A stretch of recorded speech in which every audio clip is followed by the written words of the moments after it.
नमस्कार और the deep dive में आपका स्वागत है। आज हम एक बहुत ही जानी मानी कहानी की परतों को खोलेंगे। एक ऐसी कहानी जो हम सबने शायद सुनी हो, लेकिन जिसकी गहराइयों में शायद ही कभी उतरे हों। ये दोस्ती, सत्ता और उस धोखे की कहानी है जो सबसे मजबूत रिश्तों में भी जहर घोल सकता है। हमारे सामने जो स्रोत है वो सिंह और बैल की सदियों पुरानी कथा है। इसे अक्सर मित्रभेद यानी दोस्तों के बीच फूट डालने की कला का सबसे बड़ा उदाहरण माना जाता है। बिल्कुल। तो आज हमारा मकसद सिर्फ कहानी सुनाना नहीं है, बल्कि ये समझना है कि कैसे शब्दों का जाल बुनकर विश्वास को तोड़ा जाता है और कैसे ईर्ष्या एक सलाहकार को एक साजिशकर्ता में बदल सकती है। तो चलिए उस दुनिया में चलते हैं। कल्पना कीजिए एक घना जंगल जहां एक शक्तिशाली शेर पिंगलक का एक छत्र राज है। सब कुछ उसकी मर्जी से चलता है। लेकिन एक दिन जंगल की खामोशी एक ऐसी गरज से टूटती है जिसे शेर ने पहले कभी नहीं सुना था। और यहीं से हमारी कहानी का पहला और शायद सबसे अहम मोड़ शुरू होता है। तो कहानी के जो किरदार हैं, एक तरफ है जंगल का बेताज बादशाह सिंह और दूसरी तरफ है एक बैल संजीवक जो अपने काफिले से बिछड़कर भटकते भटकते उस जंगल में आ पहुंचा है। और होता यह है कि संजीवक जोर से रंभाता है और उसकी दहाड़ सुनकर जंगल का राजा डर जाता है। और हमें यहीं एक पल के लिए रुकना चाहिए। ये कहानी का सबसे दिलचस्प मनोवैज्ञानिक क्षण है। एक राजा जो शारीरिक शक्ति का प्रतीक है, वो एक अनजानी आवाज से डर जाता है। हाँ, ये थोड़ा अजीब लगता है। ये डर उसकी बहादुरी पर सवाल नहीं उठाता। ये बताता है कि सत्ता में बैठे लोगों का सबसे बड़ा डर अज्ञात होता है। एक ऐसी चीज जो उनके नियंत्रण से बाहर हो, जो उनकी स्थापित व्यवस्था को चुनौती दे सकती हो। अच्छा? वो आवाज एक बाहरी खतरा है और राजाओं को मतलब शासकों को भारी चीजों से नफरत होती है। मुझे यहाँ एक बात समझ नहीं आ रही है। अगर वो राजा है, इतना ताकतवर है, तो वो खुद जाकर क्यों नहीं देख लेता कि आवाज किसकी है? उसे अपने दरबारियों को भेजने की क्या जरूरत थी? खासकर दो सियारों दमनक और कटक को। ये उसकी कमजोरी नहीं दिखाता? कमजोरी से ज्यादा ये एक शासक की कार्यप्रणाली को दिखाता है। राजा खुद हर छोटे मोटे काम के लिए नहीं जाता, वो अपने मातहतों को भेजता है। लेकिन यहाँ एक और बात है। क्या? वो अपनी असुरक्षा को सबके सामने जाहिर नहीं करना चाहता। अगर वे खुद जाएं और पता चले कि वो किसी मामूली चीज से डर गया था, तो उसकी इज्जत कम हो जाएगी। हाँ, ये बात तो है। इसलिए वे दमनक को भेजता है, जो कि बहुत महत्वाकांक्षी है और इस स्थिति में अपने लिए एक मौका देखता है। हाँ, और दमनक इस मौके को पूरी तरह भुनाता है। वो सिंह के पास जाकर कहता है, महाराज आप चिंता ना करें, मैं हूं ना। पहली नजर में तो ये बहुत वफादारी वाली बात लगती है। वो जाता है, बैल से मिलता है, उसकी कहानी सुनता है और फिर दोनों की मुलाकात करवाता है। और यहीं से उस अनोखी दोस्ती की शुरुआत होती है जिसकी किसी ने कल्पना भी नहीं की होगी। ये दोस्ती खास इसलिए थी क्योंकि ये सिर्फ जरूरत पर आधारित नहीं थी।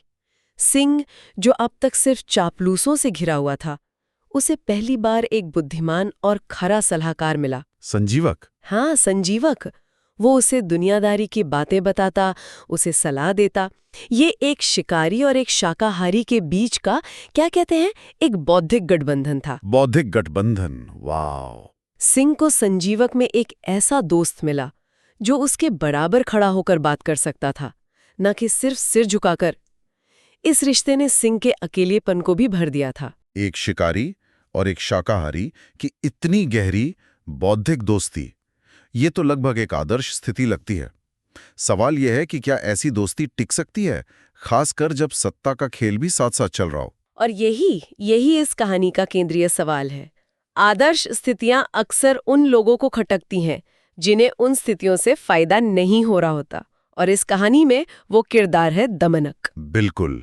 दमनक, जिसने खुद इस दोस्ती की नींव रखी थी, अब उसी दोस्ती को देखकर जलने लगता है। वो देखता है कि सिंह अब सारा वक्त संजीवक के साथ बिताता है, हर फैसले में उसकी सलाह लेता है। दमनक को लगने लगता है कि दरबार में उसकी अहमियत कम हो गई है। हाँ। स्रोत में उसकी सोच को साफ बताया गया है। यह बाहरी बैल राजा का इतना प्रिय हो गया है कि हम सब मंत्री बेकार हो गए हैं। अगर इसे नहीं हटाया तो हमारा भविष्य अंधकार में है। यहाँ सिर्फ ईर्ष्या नहीं है, ये अप्रासंगिक हो जाने का गहरा डर है। पावर डायनामिक्स में सबसे बड़ा डर यही होता है कि आपकी जरूरत खत्म हो जाए। सही बात है। दमनक को ये महसूस होता है कि सत्ता का केंद्र उससे खिसक कर संजीवक के पास चला गया है। अब उसकी हरकतें किसी गुस्से का नतीजा नहीं, बल्कि अपनी खोई हुई जगह को वापस पाने के लिए एक सोची समझी ठंडे दिमाग से बनाई गई रणनीति का हिस्सा है। और उसकी रणनीति बहुत ही शातिर है। वो जानता है कि सिंह और संजीवक के बीच सीधा झगड़ा करवाना मुश्किल है, क्योंकि उनका रिश्ता विश्वास पर टिका है। हाँ, विश्वास तोड़ना आसान नहीं होता है। तो वो दोनों के मन में एक दूसरे के खिलाफ शक का बीज बोने का फैसला करता है। वो एक बहुत ही क्लासिक डिवाइड एंड रूल की चाल चलता है। उसकी तकनीक देखने लायक है। वो दोनों की सबसे बड़ी कमजोरियों पर वार करता है। पहले वो सिंह के पास जाता है और उसके अहंकार और उसके पद को निशाना बनाता है। क्या कहता है वो? वो कहता है, महाराज, आप जिसे अपना दोस्त समझ रहे हैं, वो आपकी जगह लेना चाहता है।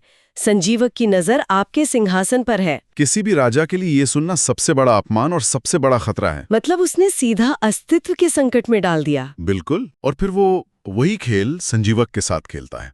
वो बैल के पास जाकर उसकी सबसे बड़ी असुरक्षा पर चोट करता है कि वो एक बाहरी है। बिल्कुल, आउटसाइडर कॉम्प्लेक्स। वो कहता है, दोस्त, मुझे अंदर की खबर मिली है। सिंह तुम्हारी बढ़ती हुई लोकप्रियता से जलता है और तुम्हें मारकर तुम्हारा मांस अपने दरबारियों में बांटना चाहता है। ये मनोवैज्ञानिक हेरफेर का एक मास्टर क्लास है। उसने दोनों को अलग अलग डराया। सिंह को सत्ता खोने का डर दिखाया और संजीवक को जान का खतरा। हाँ, उसने एक ऐसी कहानी घड़ी जिसमें दोनों को लगा कि दूसरा उन पर हमला करने वाला है।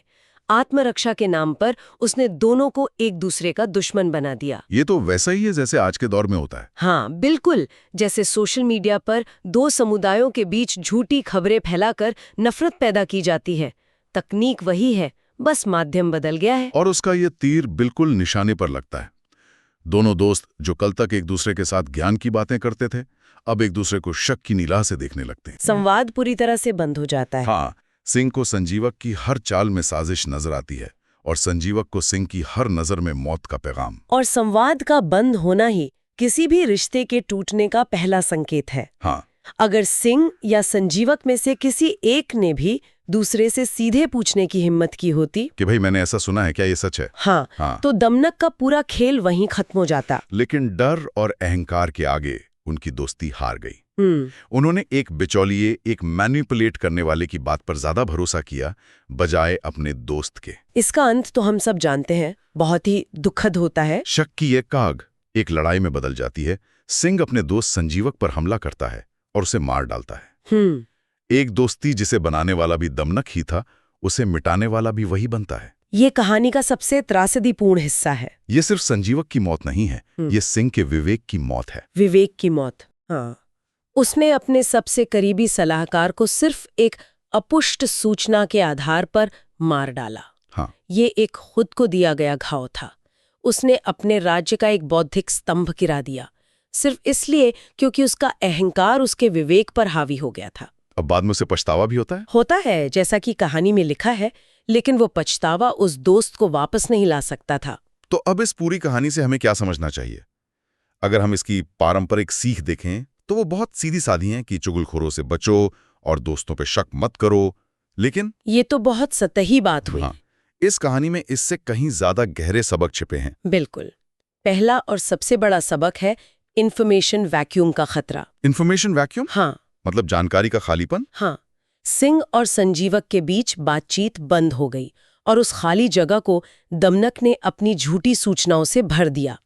यह हमें सिखाता है कि किसी भी रिश्ते में, चाहे वो व्यक्तिगत हो या पेशेवर, अगर सीधा संवाद नहीं है तो उसे कोई तीसरा व्यक्ति आसानी से मैनिपुलेट कर सकता है। सही बात है। सिंह की सबसे बड़ी गलती लड़ना नहीं थी, उसकी सबसे बड़ी गलती अपने दोस्त से सीधे बात न करना थी। ये बात आज के कॉर्पोरेट जगत में भी कितनी सच लगती है।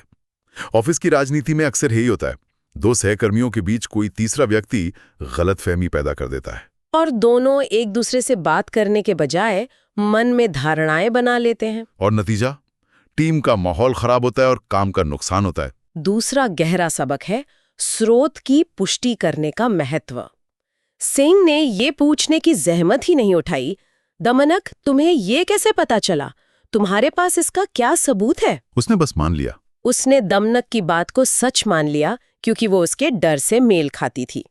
इसे कॉन्फर्मेशन बायस कहते हैं। हम उन सूचनाओं पर आसानी से यकीन कर लेते हैं जो हमारी पहले से बनी हुई धारणाओं या डर को मजबूत करती हैं। अच्छा। ये कहानी हमें सिखाती है कि कोई भी जानकारी, खासकर जो बहुत चौंकाने वाली या भड़काऊ हो, उसे स्वीकार करने से पहले हमेशा उसके स्रोत पर सवाल उठाना चाहिए। तो आज हमने देखा कि कैसे सम्मान और बुद्धि पर बनी एक मजबूत दोस्ती को एक व्यक्ति की असुरक्षा और महत्वाकांक्षा ने खत्म कर दिया। ये कहानी एक चेतावनी है कि विश्वास कितना नाजुक होता है और अगर संवाद की डोर टूट जाए तो उसे कोई भी तोड़ सकता है। यहाँ सोचने के लिए एक अंतिम और शायद थोड़ी परेशान करने वाली बात है। बताइए। इस कहानी में दमनक सफल होता है। उसे जो चाहिए था वो मिल जाता है। सिंह के दरबार में उसकी खोई हुई अहमियत वापस आ जाती है। हाँ, ये तो है। कहानी का कोई सुखद अंत नहीं है। यह एक यथार्थवादी अंत है और ये हमें एक गंभीर सवाल के साथ छोड़ जाती है।